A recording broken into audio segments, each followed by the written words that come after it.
With the world's population growing every year, we need to find ways to produce more food. So, if we could bring dinosaurs back from the dead, would you eat them? How can we bring dinosaurs back from extinction? How much would they need to eat each day? And which dinosaur would be the most delicious? We're sparing no expense. Things are becoming Jurassic.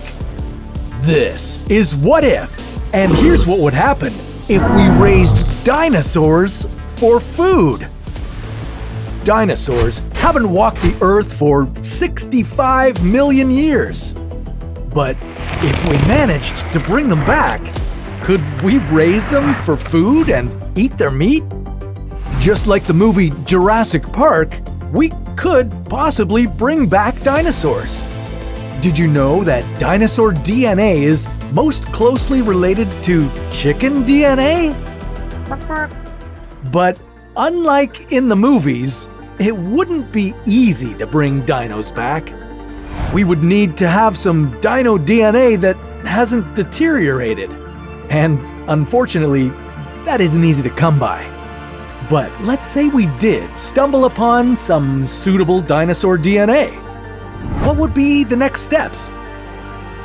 Well, scientists have been trying to resurrect woolly mammoths by sequencing their DNA from a frozen specimen.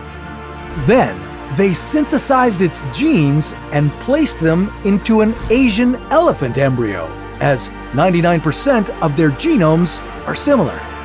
We could do the same thing to bring back dinosaurs, but we'd use a chicken egg instead. Then, we'd leave it under a heater and see if a dinosaur hatches. If it were a dinosaur, we'd treat it just like other farm animals we raise.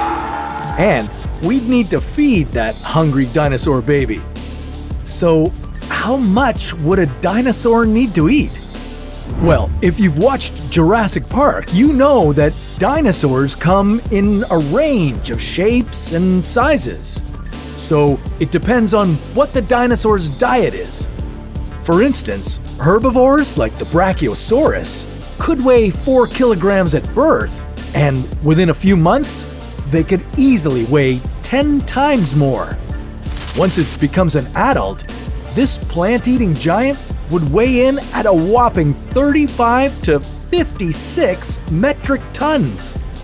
That's about the same as 120 head of cattle.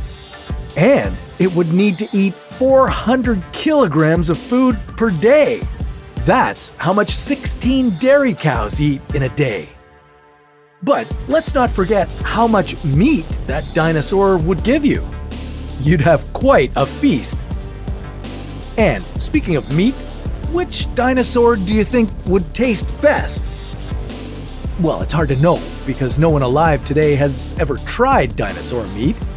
But if we compare it to the meats we enjoy, the most delicious tend to be from herbivores, the plant-eating animals, like our Brachiosaurus.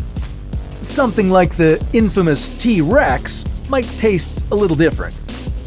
We know that dinosaurs are distant relatives of birds, and fast-moving dinosaurs would mainly consist of white meat, so a T-Rex might taste like an ostrich. Maybe you'd prefer to eat seafood. Well, in that case, you might want to try eating dinosaurs that had marine diets. They might have a fishier flavor. And here's one thing you probably hadn't even thought of. Recent studies have shown that dinosaurs, like T-Rex, had feathers. So if we did raise them for food, imagine plucking a dinosaur that big. One Tyrannosaur fossil had feathers that measured an incredible 1 meter long. So it would be a little different than plucking a chicken. But before we get too carried away, we'd better say that bringing back dinosaurs is not very likely. And if we were to do it, there would be other consequences, and maybe some that we couldn't handle. Just like in Jurassic Park, things could get out of hand pretty quickly. But if you think about it, we're already eating dinosaurs. Or at least their very distant relative, the chicken. They might be smaller, but they sure taste good. Now, have you ever thought about what it would be like if you lost your sense of taste? That's a horrible thought. And that's also a story for another What If.